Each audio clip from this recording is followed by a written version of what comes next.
Now our form is ready. So let's get started with the database part. What I want, when user fill this form, the data of user will get saved in a database. So I'm going to create an SQL Server database. In order to create this SQL Server database, open your Visual Studio IDE, stop the execution of this current program if it is in running mode.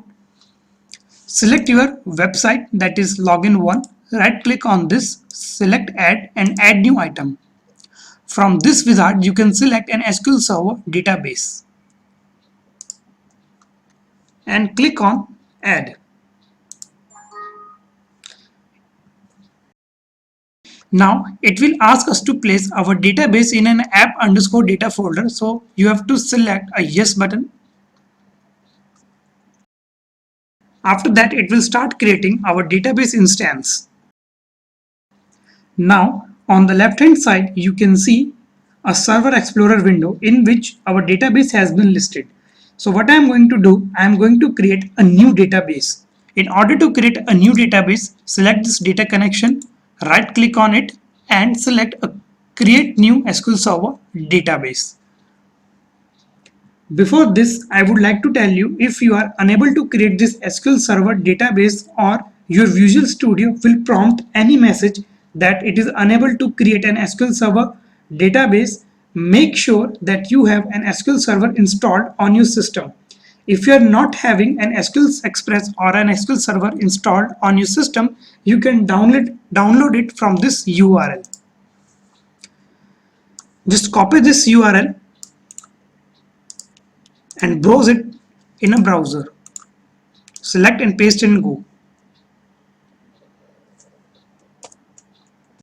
Once this page will get load, from this section you can download a Microsoft SQL Server 2012 Express or a new download, or you can download a new version of this Microsoft SQL Server.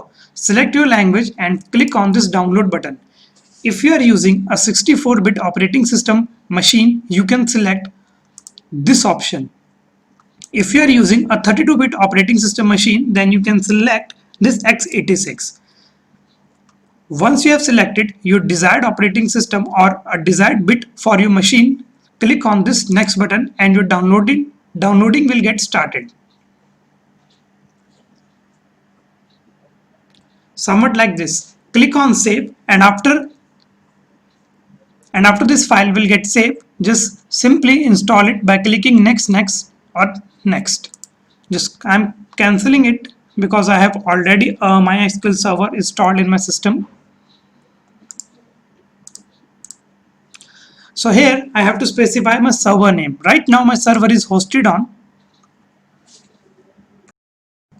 in this desired location. If you have given any password or a username to your SQL Server Express, you can select an SQL Server authentication.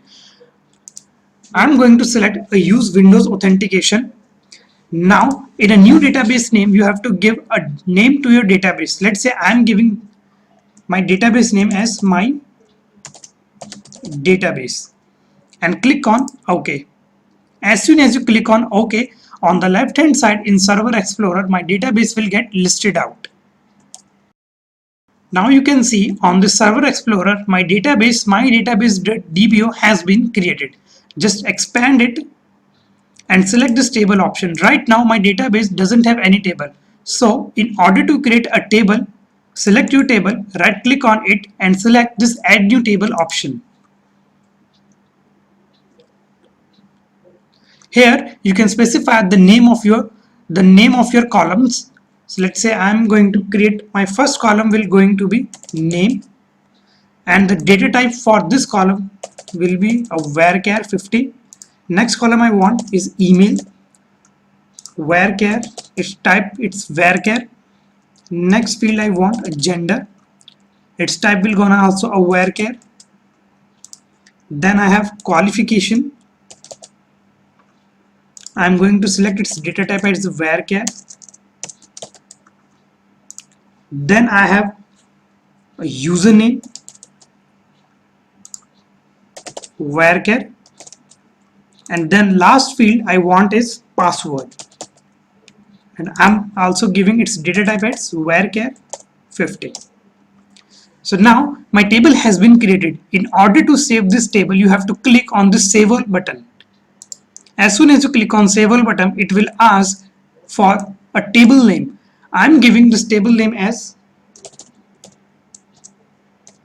register. So now click on OK.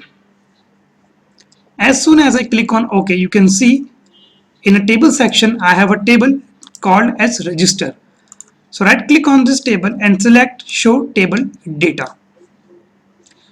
Right now my table is null. The column name of my table is name, email, gender, qualification, uname and a password. My database has been created and my table has been created. So let's proceed further to create a database connection.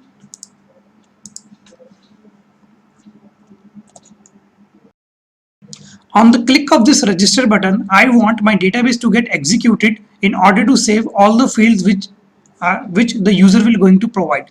So double click on this register. In this section, I'm going to create a database. Let's say database code starts from here. Before proceeding towards a database code, I would like to tell you the life cycle of a database. Basically, what is the life cycle of a database? First, we are going to create a connection. Then we will open this connection. Then I'm going to execute my query. After the execution of my query, I'm going to process the result. And after processing the result, I'm going to close the connection.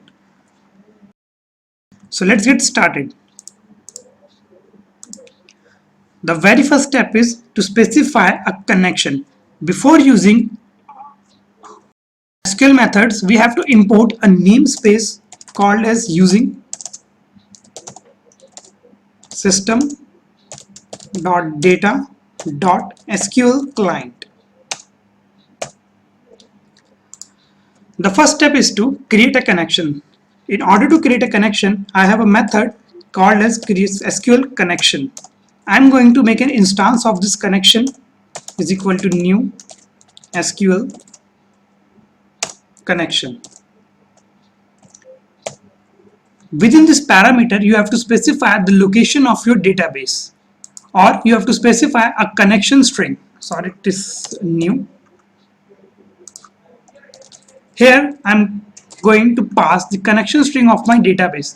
From where I can get the connection string, just select this database. On the properties window, we have a connection string. Just Control A, select all, press Control C and paste it here up till true. So I have specified my SQL connection string. The next step is I am going to open this connection. So con.open. So this will open my connection. The next step is I am going to execute my query. In order to execute a query, we have a method here, SQL command. I'm going to create an instance of this is equal to new SQL command. Within this SQL command, I'm going to execute my query, which is of insert query. So let me specify my insert query. Insert into, specify the name of your table. The name of my table is register.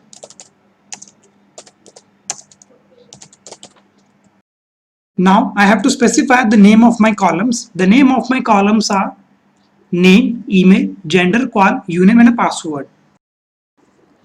So let's specify these fields here. Name, email, gender,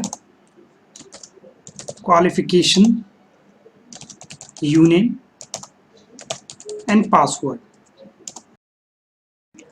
The next step is I want to populate this field with the values which will provided by the user at the time of registration. I am going to fetch these values from my controls. Let's say text box 1, text box 2, radio button control, drop down list control, and another text box control. So I am going to fetch these values by using a method called parameters.addWithValue. The name of my method is parameters.addWithValue. This method will take two arguments. First is an object and the second is a parameter. The parameter is from where we are going to fetch the value and from where this value will get saved, and this value will get saved in that object. So now let's understand with it a help of example. So I have declared a method cmd.parameters.addWithValue. cmd is my instance of this SQL command. So I am going to create an object, let's say at the rate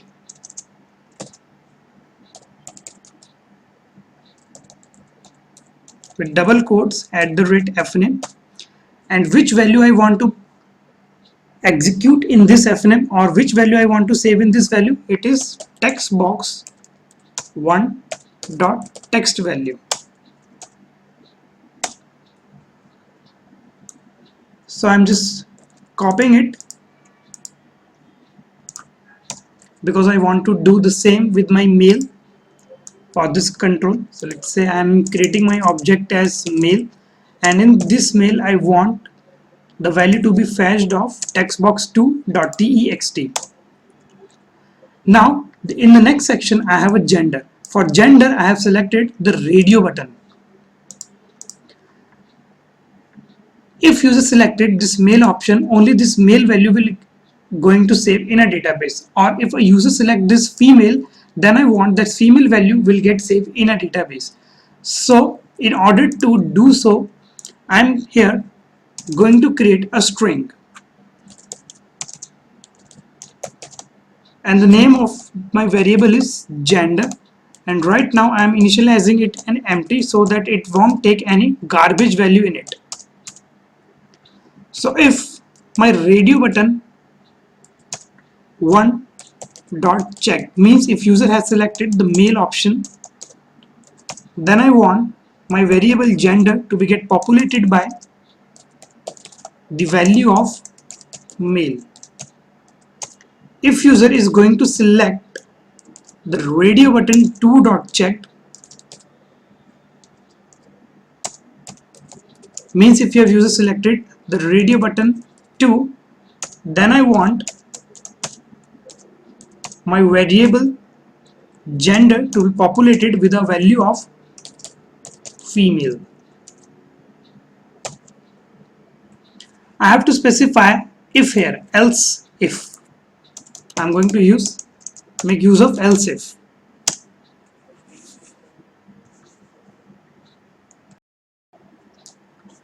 So now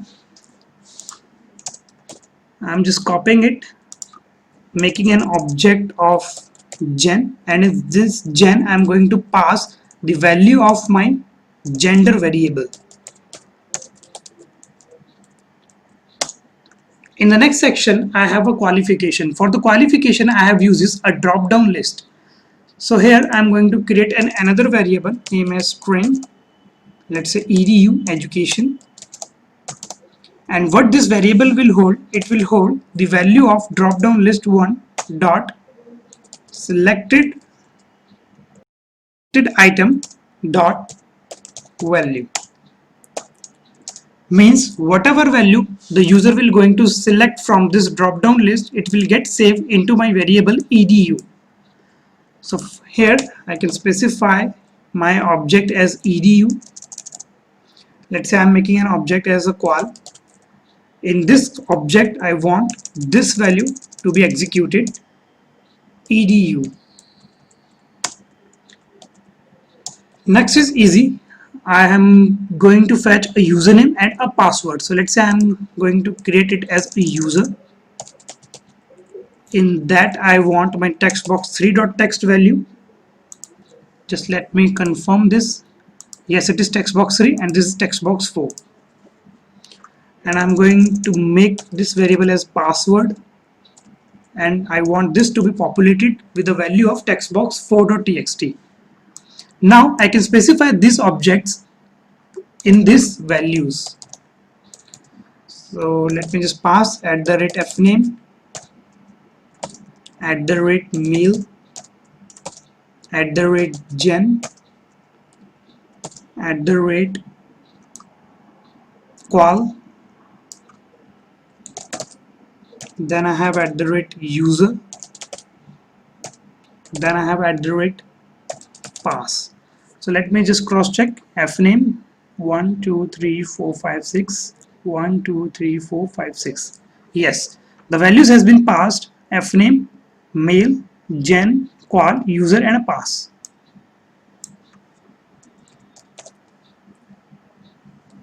Now I want this query to be executed in my connection con.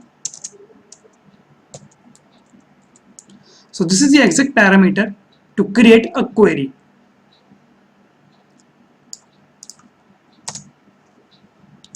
The next step is I am going to process the result. So in order to process the result, I have to execute this query. In order to execute this query, I have a method named as cmd.execute known query. What this method will do, it will execute this query along with this connection string.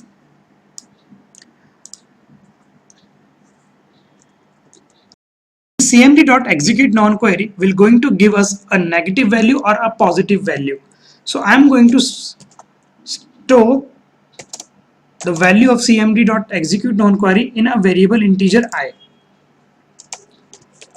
If my I is greater than 0, means this cmd.execute known query return me a positive value, then I can specify that my data has been successfully added. So here I am going to create a label control in which my result will get shown. So from this toolbox, select a label, just drag this label here. Okay, select this, format, set position, absolute, rename it. I don't want anything in this label, so I have specified text as a null. So now if this cmd.execute query will return me a positive value, then I'm going to display a message somewhat like this: label2.txt, that data is successfully inserted. Data is successfully inserted. Else I'm going to display a message in label2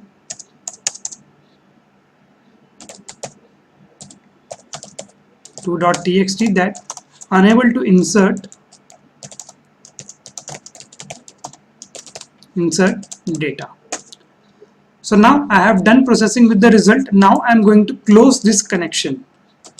con.close. So now save all this and let's run this application and see whether this web application is able to insert data in a database or not. So I'm going to run this website. So pass any name. Let's say I'm passing a random name. Let's say random @gmail.com. Mail, select its qualification. Let's say I'm selecting a post graduation. I'm passing the username as random and password as a random 123. Now click on this register button. Now you can see that my data has successfully inserted. So stop the execution of your website, select Server Explorer, refresh your database, refresh your table, and right click on it to show table data. Now you can see that random has been added to my database. So our registration part has been done.